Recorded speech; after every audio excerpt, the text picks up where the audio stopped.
자, 안녕하십니까. 노보스 인더스트리 노 사장입니다. 인기도 좀 많고 판매량도 많은 소렌토 하이브리드의 핸들을 잡았습니다. 이 차가 인기도 많고 판매량이 많은 이유는 아무래도 지금까지 대한민국에서 나왔던 SUV들 중에 가장 디자인이 좀 멋있게 잘 빠진 거 아닐까, 또는 가솔린 2.5 터보, 디젤, 그 다음에 이 하이브리드까지 엔진 라인업도 선택하기에 딱 실용성에 맞게, 용도에 맞게 고를 수 있고요. 가격대도 뭐 3천 중후반부터 시작돼서 최고로 뭐 옵션 다 때려놓으면 4,700~800까지 간다라고 하는데, 현재 제가 타고 있는 건 1600cc, 엔진 마력만 188마력, 합산 출력 230마력 정도, 토크는 합산으로 35 정도.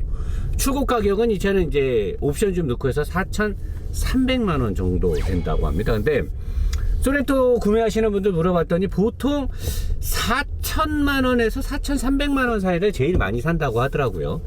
그러면 이제 4,300만원이면 토요타 라브4 하이브리드랑 직접적인 경쟁이 되는 차량이고요. 뭐 투싼 하이브리드보다는 좀 비싸지만 디자인이나 크기가 있고 하니까, 그럼 이제 이 차가 과연 인기가 많고 가격 대비 가성비가 좋은지, 사람들한테 뭐 되게 인기가 있다라고 하는데, 저는 현재 오늘 월, 화, 수, 목 오늘 4일째 현재 차를 타고 있습니다. 그 이틀 전에 차를 거의 하루 종일 오전 한 10시 반쯤 끌고 나가갖고 저녁 7, 8시에 들어왔으니까 엄청나게 끌고 다녔거든요. 근데 엄청 실망했죠.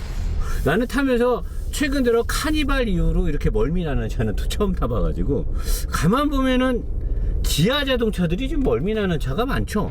세팅값에서 뭔가 이렇게 좀 못 잡고 있는 듯한 그런 느낌이 드는데, 어쨌든 뭐 실내 구성을 보면 요 핸들의 요 마크, 이 기아 자동차가 이 핸들을 잘 못 만드는 것 같아. 요거 빼고는 나머지 인터페이스나 이런 것들은 이 가격대에 뭐 CRV나 라브4나 다른 경쟁사들은 압도적으로 그냥 얘가 눌러버리죠. 그 이쪽에 어떤 뭐 버튼 스위치들이나 뭐 룸밀러 디자인이나 이쪽도 그렇고 소재들도 꽤 고급스러워요. 편의 사양이나 인체공학적인 것들은 그냥 뒤집니다. 아주 그냥 아주 이 가격이면 그냥 개꿀이죠. 개꿀. 파노라마 썬루프에다가 얘는 또 6인승이에요 의자도 되게 좋고, 또 착자 느낌도 되게 좋고요. 시야도 시원시원하고 차도 작지도 않거든요. 이런 것들을 봤을 때 근데 되게 좋은 거죠. 거기다 하이브리드 시스템이 들어가서 보통 사람들이 뭐 발끝 신공으로 다니는 사람들 뭐 17, 18, 보통 일반적으로 타더라도 한 15 이상 뭐 이 마크가 된다라고 하니까, 그런 걸 보면은 연비적인 측면에서도 이 하이브리드 출고량이 디젤에 비해서 압도적으로 많다라고요. 근데 저는 사실 이 하이브리드를 타보고 정말 이 시스템에 매료돼서 이거를 많이 사는 건지, 아니면 그 정부나 기관이나 뭐 이 언론에서 내연기관 곧 종말이다 뭐다, 뭐 내연기관 타면 큰일 난다, 나중에 차 못 판다 막 그래갖고 사람들이 그냥 울며 겨자 먹기 식으로 야 내연기관 사면 좆대나벼 막 이러면서 하이브리드를 사는 게 아닐까, 저는 사실 그런 생각도 들거든요. 판매량이 뭐 압도적이 한 8배 이상 많이 이 하이브리드가 나간다고 합니다. 제가 지금 일반 코스랑 다르게 이렇게 막히고 이런 데를 다니는 이유는 아무래도 이제 이 하이브리드를 사는 사람들이 장거리도 있겠지만 시내 주행이 많아서 타는 사람들이 많아서 여기를 이제 같이 보여드리려고, 내리막길 같은 데 가면 이제 이 탄력 주행으로 배터리가 충전이 되죠. 근데 여러분들이 제가 투싼 하이브리드에서도 병렬식 하이브리드 또는 현대 기아 자동차가 갖고 있는 하이브리드의 기술의 어떤 한계점이나 또는 그들이 병렬을 잘 이루 만들어 놓은 세팅값 등등을 제가 칭찬도 하고 아쉬운 점도 얘기를 하는데, 현재 여기에 들어가 있는 것도 투싼하고 거의 똑같죠. 1600cc 가솔린 터보 엔진에 DCT 미션이 들어가 있고요. 6단입니다. 클러치 미션이 들어가 있는, 자동으로 해주는 그 클러치 DCT 미션을 잘 세팅해 가지고 이 하이브리드의 어떤 파워트레인의 연결, 이질감이 생기지 않도록 모터의 개입과 엔진과 미션과 바퀴로 출력이 나갈 때 부드러움에 최상위 세팅을 했다라고 현대가 참 자랑을 했거든요. 투싼에서 또는 소나타에서 인정. 굉장히 부드럽게 세팅을 잘한 건 인정. 잘한 건 칭찬을 해줘야죠. 그리고 모터하고 배터리는 용량이 되게 작죠. 더군다나 얘는 투싼에 비해서 공차 중량이 200kg 이상 무거울 거예요. 현재 이 차는 전륜 모델이고요.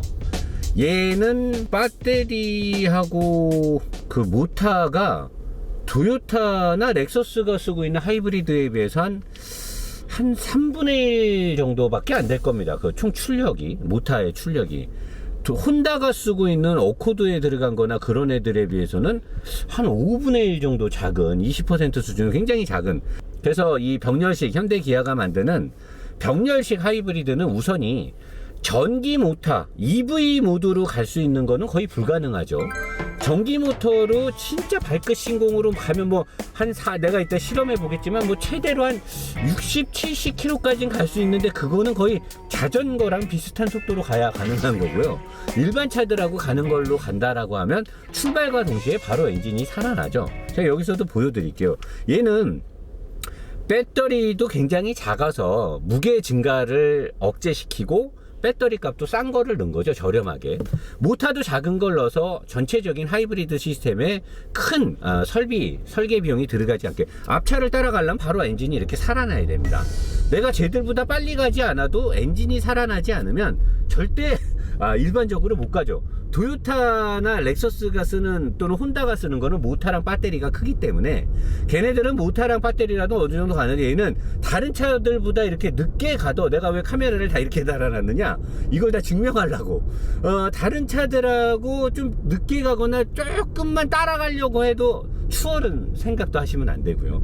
그랬을 때 무조건 엔진이 살아나요. 근데 과거에는 현대 기아 자동차의 이 병렬식이 미션하고의 어떤 궁합이라든가 세팅값, 그 다음에 알터네이터, 얘는 알터네이터가 전기를 생산함에 있어서 독립적인 어떤 자유로움이 아니라 약간 엔진의 힘을 무조건 뽑아갖고 충전을 해야 된단 말이야. 알터네이터에 냉각수까지 들어가는 걸로 봐서는 알터네이터가 굉장히 많이 이 전기를 살려주고 있는데, 그러니까 토요타 시스템처럼 내장되어 있는 어떤 것들을 이용하는 게 아니고 일반 내연기관처럼 우리 제네라다라고 하죠. 알터네이터에서 이 충전을 굉장히 많은 비중을 갖고 가는데, 과거에 비해서 현대자동차가, 기아자동차가 이 병렬식의 엔진이 살아나고 또는 모터가 들어와서 엔진을 어시스트 해주거나 이럴 때 굉장히 부드러움을 잘 세팅을 했어요. 지금 발끝 신공으로 가고 있거든요. 다른 차들이 저를 다 추월하죠. 뒷차한테 엄청나게 지금 아마 뒷차가 짜증이 날 거예요. 그랬을 때 지금 탄력주행으로 처음에 엔진을 살려서 간 다음에 탄력주행으로 했을 때 EV 전기 모터로만 지금 가고 있어요. 굉장히 사실 지금 약간 정체 구간이기 때문에 차들이 안 가니까 이렇게 가는데, 여기서 만약에 이제 저 차들이 좀 앞으로 간다. 그래서 내가 이제 저 차들을 충분히 따라서 가려고 한다. 그러면 일단은 저 앞차도 뭐 운전이 좀 미숙한 분인 것 같아요. 잘 안 가는데 저분을 따라서 가면 계속해서 모터로 갈 수 있죠. 근데 만약에 이 옆차가 가듯이 좀만 빨리 가려고 하면 바로 엔진은 이제 살아나야 됩니다. 그래도 저는 빠르진 않아요. 근데 좀만 교통 흐름에 맞게 가려면 엔진은 무조건 살아나야 된다는 거죠. 근데 이게 뭐 엔진이 살아나니까 나쁜 거냐? 그건 아니죠. 병렬식 시스템을 만드는 모든 제조사들, 벤츠가 됐던 포르쉐가 됐던 미국, 그 다음에 BMW, 다 토요타를 뺀 모든 회사는 다 병렬 시스템을 써요. 토요타가 이 얌스럽게 이런 새끼들이 그걸 라이센스를 물론 걸만 하죠. 높은 기술이니까. 그래서 혼다는 사실 지금 직병렬을 쓰고 있습니다. 근데 대부분의 회사들은 이렇게 병렬을 쓰는데, 병렬 시스템의 핵심 기술은 모터로 차가 많이 가는 게 아니에요. 모터는 엔진의 어시스트, 출발할 때 가장 기름을 많이 먹고, 추월할 때, 그리고 뭔가 항속을 하면서 조금 악셀을 더 밟으려고 할 때니까 드로틀이 열리면서 연료가 많이 분사되려고 하는 그 시점에 자동차는 가장 연비가 떨어져요. 자동차는 처음에 출발할 때 구름 저항, 마찰 저항 계수를 이기면서 차를 움직여야 될 때 가장 기름을 많이 먹고, 가속을 할 때나 또는 달리면서도 엔진에서 어떤 탄력 주행보다는 엔진에서 힘을 뽑았어야 될 때, 이럴 때 이제 기름을 많이 먹는데, 병렬 시스템은 그럴 때 무조건 전기를 때려 넣는 거예요. 모터가 살아나서 바로 그냥 그 플라이휠 앞쪽에 있는 모터가 어시스트를 주면서, 그리고 모터의 힘과 함께 미션을 통해서 회전비의 이득을 얻어서 바퀴로 출력이 가기 때문에, 사실 직병렬 시스템이 없다라고 하면 이 시스템은 내연기관에서 굉장히 으뜸 가는 시스템이 되는 거죠. 근데 직병렬 시스템이 워낙 이제 효율이 좋아버리고 전기 모터의 어떤 힘이 세기 때문에 모터만으로 갈 수 있는 활동 범위도 크고 하니까 직병렬하고 비교했을 때 이제 노사장이 시스템적으로 얘가 안 좋다라고 얘기하는데, 소렌토를 사는 사람들이 왜 소렌토를 많이 살까? 많이 팔리는 데는 다 이유가 있거든요. 이 많이 팔리고 이런 이유를 보면 이 차가 굉장히 부드럽습니다. 엔진이 살아나고 엔진이 구동계통에 들어오고 나가고, 전기 모터만 지금도 엔진이 살아나고 이럴 때 전혀 엔진이 꺼진 상태에서 엔진이 살아날 때나, 또는 주행 중에 엔진의 출력이 나갈 때 모터가 들어올 때 모터와 엔진이 같이 돌 때 등등 해서 운전자가 개입과 또 탈출, 뭐 넣었다 뺐다 하는 부분들을 물론 눈치는 채죠. 근데 이질감이 별로 없어요. 그래서 굉장히 부드럽단 말이에요. 덩치는 큰데 배기량이 1600cc지, 가솔린이기 때문에 조용하죠. 정차 시에 사실 얘는 이제 에어컨 컴프도 전기 모터로 도니까, 전기 모터로 에어컨 컴프가 돌아버리니까 시끄럽지 않고, 그래서 그 여러 가지 이유 때문에 굉장히 부드러움과 덩치에 비해서 낮은 배기량에 의한 세금 혜택과 또 연비가 보통 뭐 막 타고 다녀도 무조건 10은 넘으니까 그래서 많이 팔린대요. 자, 그러면 이게 굉장히 좀 칭찬할 부분이란 말이에요. 이 덩치에, 이 가격에. 사실 라브4보다 얘가 가격이 라브4랑 똑같은 4,400만원짜리라고 하면, 아니, 라브4도 전류는 4,000 초반이잖아요. 얘는 지금 4,300이니까 얘가 오히려 조금 더 비싼데, 얘가 옵션을 만약에 뺐을 때 라브4랑 가격을 만약에 맞춘다라고 하면, 도요타 라브4요. 걔도 하이브리드인데 걔랑 가격을 맞춘다라고 하면 그래도 얘가 옵션이 좀 앞설 것 같아요. 라브4보다는 얘가 옵션이 좋을 것 같고, 엔진에 들어가 있는 어떤 소재 공학, 그 다음에 하체의 구성, 그런 것들도 얘가 라브4보다는 좋아요. 대신에 라브4는 2.4 NA 엔진이고 얘는 1600 터보인데, 사실 엔진의 어떤 부드러움이나 출력도 얘가 더 좋거든요. 근데 이제 결정적으로 라브4가 가격 대비 싸다고 느껴질 수 있는 건, 뒷차가 또 헤드라이트를 켜네요. 빨리 달리니까 바로 엔진이 들어오죠. 조금만 도로 교통의 흐름을 맞추려면 무조건 엔진은 들어와야 되는 거예요. 근데 아반떼 화났네. 내 뒤에서 똥침 찌르더니 저 새끼 저거 새끼 렌트카. 라브4가 같은 가격에서 얘보다 실내 옵션이나 뭐 크기나 의자의 구성이 얘보다 안 좋을지 몰라도, 월등히 좋은 건 걔는 훨씬 더 큰 배터리하고 훨씬 큰 모터 시스템이 들어가 있어요. 그래서 모터로만 갈 수 있는 범위와 그 모터의 역할 수행 능력이 되게 크고, 하이브리드 시스템도 걔는 직병렬을 다 쓰기 때문에 하이브리드 시스템에서의 단가 차이는 얘랑 엄청 많이 나거든요.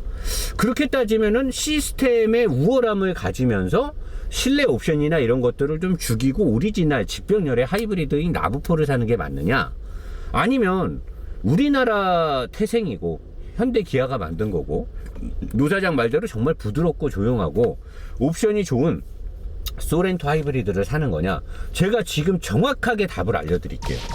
지금까지 제가 여기서 운행하는 이런 것들을 기준으로 보면 소렌토 하이브리드를 사는 게 맞아요. 얘는 정말로 부드럽고 옵션 좋고 차 멋있고 이쁘고 옵션 풍부하고 좋단 말이에요.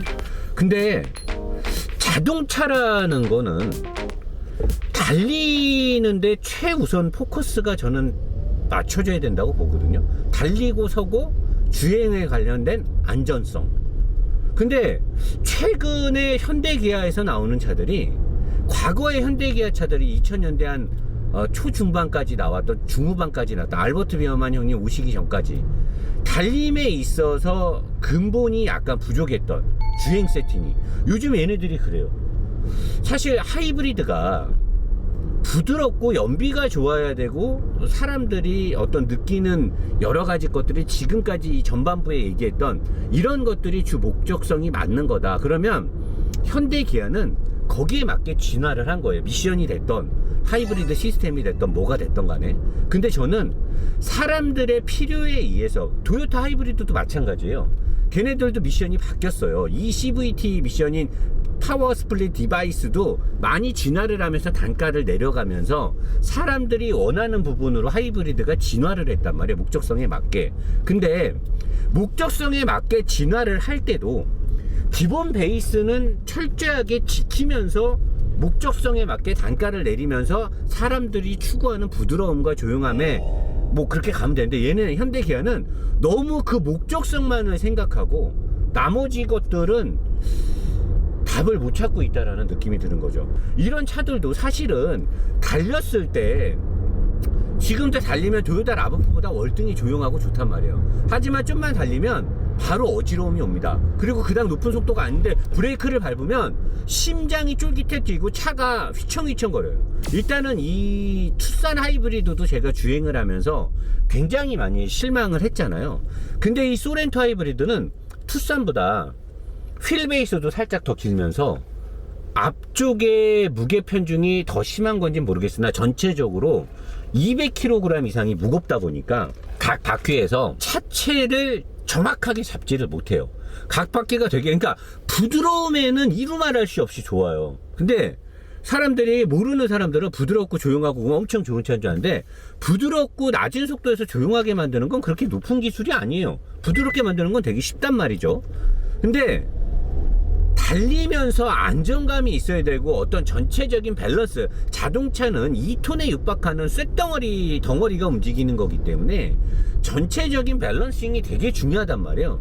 얘는 지금 전륜 모델인데 이 뭐 재원상에는 앞뒤 무게 배분이 나온 게 없어요. 인터넷 어딜 찾아봐도 이 전륜 모델에 앞뒤 무게 배분이 나온 게 없는데, 이 정도로 앞쪽으로 꼬꾸라짐이 일어날 때 뒤가 흔들릴 정도면 거의 60%에 다다라는 무게 편중을 갖고 있다고 봐야 돼요. 근데 이게 60%의 무게 편중을 갖고 있으면서도 이 드라이브 샤프트의 왼쪽과 오른쪽의 어떤 밸런싱, 그러니까 토크 스티어라고 해서 전륜차들이 양쪽 바퀴의 드라이브 샤프트의 길이가 달라서 풀악셀을 때리게 되면 토크가 나가는 길이에 따라서 뭐 짧은 쪽에 토크가 더 세게 갖고 차가 막 움찔움찔하는 게 있는데, 얘는 그런 현상도 되게 심하고 브레이크를 밟을 때도 굉장히 위험부담이 심합니다. 그리고 달리기 시작하면, 제가 지금 4일째 탄다 그랬잖아요. 이틀째 되는 날 차를 좀 많이 탔는데, 그날 저녁에 차주한테 연락이 와서 이제 이러다, 그래서 지금 차가 어지럽고 멀미가 좀 심한 게 흠이네 했더니, 노 사장님 어떻게 그렇게 바로 알아요? 그래서 왜요? 했더니 자기는 기아차만 지금 5번을 샀는데 다시는 기아차 안 살 거래요. 이번에 엄청 실망했다고 하면서, 자기는 처음에 이 차를 탈 때 집에 출장을 자주 다니는데 지금 주행거리가 많아요. 18,000이에요. 어디만 갔다 오면 피곤하대. 예전에 뭐 이거보다 더 싼 기아차를 탈 때는 안 그랬는데 자꾸 피곤하다는 거야. 그러다가 내 거 카니발 영상을 봤대. 아, 이게 멀미구나. 그러면서 이제 그걸 인지하기, 이분이 연비가 17, 18, 19가 나올 정도면 얼마나 살살 다니겠어요. 자기는 그냥 차가 움직이기만 하면 된대요. 근데 자기가 이제 피곤하고 내 거 카니발 영상을 보고 멀미라는 걸 알게 된 거야. 그래서 이제 이분이 이렇게 움직여 보니까 차가 너무나 이제 자기가 살살 다닐 때는 몰랐는데 조금 이제 고속도로에서 연비만을 위한 운전이 아니라 좀 달리는 재미를 생각해서 해봤더니, 이건 막 그냥 조대마스, 뭐지? 아무튼 뭐 난리가 났다는 거지. 그래서 이분이, 노 사장님 어떻게 하루 이틀 만에 그걸 알죠? 그래서 금방 알죠. 멀미 나는 차는. 저는 또 몸이 민감해갖고 여자친구랑 이렇게 있어도 그냥 온몸이 다 얘는 정말 너무 심해요. 그리고 지금 이제 달리기 시작하잖아요. 그러면 쭉 이제 악셀을 조금 밟으면서 달리면은 이렇게 이제 RPM을 끝까지 올리잖아요. 그러면 미션이 변속을 잘 못해요. 미션 변속이 약간 좀 이상하게, 지금 모터와 같이 합산 출력으로 쭉 출력을 밀 때는 모르는데 쭉 항속을 하면서 브레이크를 밟았다가 깜빡이고 이렇게 갔다가 악셀을 밟으면, 지금 악셀을 아까 밟았는데 지금 이제 출력이 올라가는 거예요. 악셀을 밟고 터보레그도 있는데 미션이 한참 생각해요. 변속을 해야 되나? 변속해요? 하지 마요? 막 이래. 그럼 이제 엔진이 뭐라 그래? 야, 씨, 뭐 하고 있어? 했더니 변속하라는 거요? 그러니까 이게 변속을 내가 어중이 떠중이 어리버리 깐다, 미션이 병신이다 말하는 게 한 0.3초에서 0.5초, 1초가 채 안 되는 시간 동안 변속의 타이밍을 못 찾아가고 단수 변화가 안 될 때 제가 미션이 어리버리 깐다, 멍청하다 이렇게 제가 얘기하는데, 얘는 한 1초에서 길게는 2초까지도 변속이 아예 안 돼요. 그러니까 엔진에서 출력이 쫙 쏟아져 나오면은 미션이 완전히 그냥 놀라는 거예요. 뭐지 이거는? 이런 출력은 뭐야? 내가 살다 이런 입력 출력은 처음 보네? 어떡하지? 어떻게 막 이러고 있는 거야. 그러다 이제 못하든 뭐든 뭔가가 맞아지면 그때 가서 이제 변속을 하면서 살았다 막 이러는 거야. 그래서 이 차에 들어간 이 미션이 모든 그 시내 주행과 부드러움의 진화 특성대에 있어가지고, 달렸을 때 이제 브레이크를 뒤에 차 없지 싹 밟았다가 이제 악셀 밟잖아요. 한참 됐는데 이제 달리기 시작하는 거야. 이제 변속이 되는 거야. 무조건 1초는 지나요. 그리고 내렸다가 다시 하면, 지금 브레이크를 밟으면 자동으로 차가 브레이크를 밟잖아요. 그럼 자동으로 차가 이렇게 우측으로 보여요, 여러분?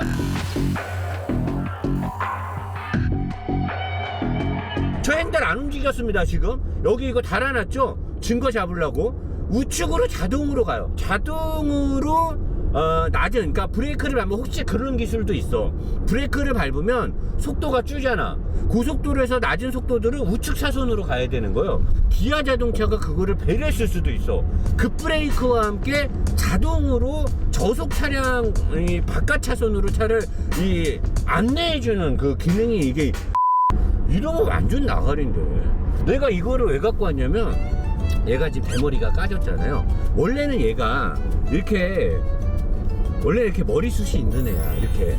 근데 막 이렇게 차가 막 하고, 이 차주분도 지금 열받는다 그러면, 남자들 막 나이 이제 막 30대 넘고 보면 이렇게 대머리가 까지는 수가 있어. 머리가 뭐 때문에 머리가 까지겠어? 스트레스를 받으면 머리가 까지는 거야. 이런 차를 타면 스트레스를 받겠어 안 받겠어? 이렇게 악셀을 밟았는데 이제 변속이 되고 이제 차가 나가잖아. 근데 이게 지금은 쭉 가던 상황이니까 그런 거고, 가다 서다 반복하면서 이러면 사람이 이제 환장해버려요. 그리고 여기서 이제 급브레이크 못 밟으면 죽습니다, 이 차는. 코너 같은 데서. 그리고 못 껴들 때 이렇게 부드럽게 들어가야지, 내가 뭐 일반적으로 칼치기 하듯이 들어갔다 그냥 얘는 그냥 그냥 난리 나는 거예요. 그 스트레스는. 그래서 준비했다, 벤티 샴푸. 여러분들 다 알죠, 벤티 샴푸의 효능.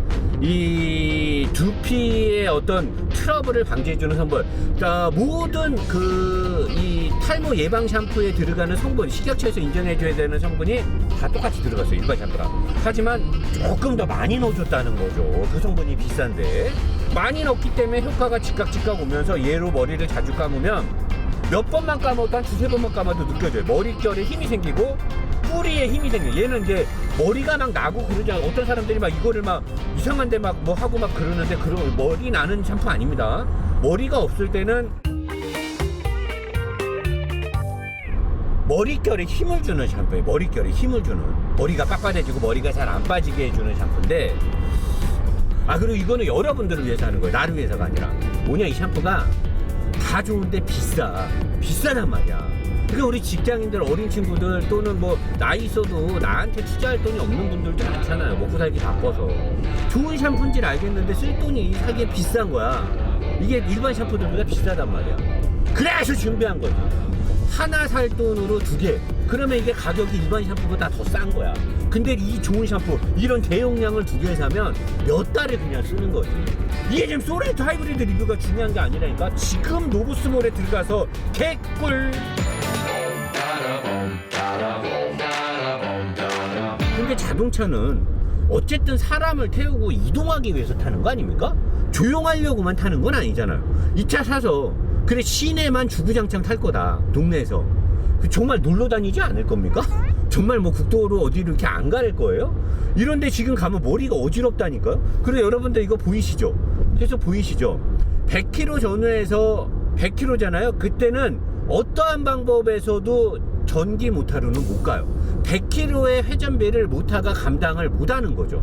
이 렉서스나 도요타는 100km에서도 어떤 이 저항값이 적은 약간 탄력을 하고 있으면, 얘처럼 미션을 활용하지 않더라도 순순히 전기 모터가 전기 모터의 힘을 활용해서도 100km에서 탄력 주행이 돼요. 근데 얘는 100km에서 탄력 주행이 안 돼요.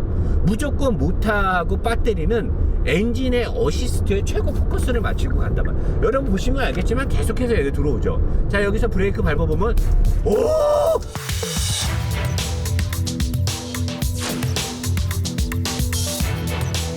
근데 지금은 변속이 속도를 내가 많이 안 줄여서 그런지 단수가 그대로 바뀌지 않고 가서 그런지 몰라도 멍 때리진 않고 그냥 가는데 방금 살짝 저기 했을 때 움찔하고 다시 가고 있어요. 미션은 달릴 때는 이루 말할 수 없이 멍청한 미션이 맞습니다.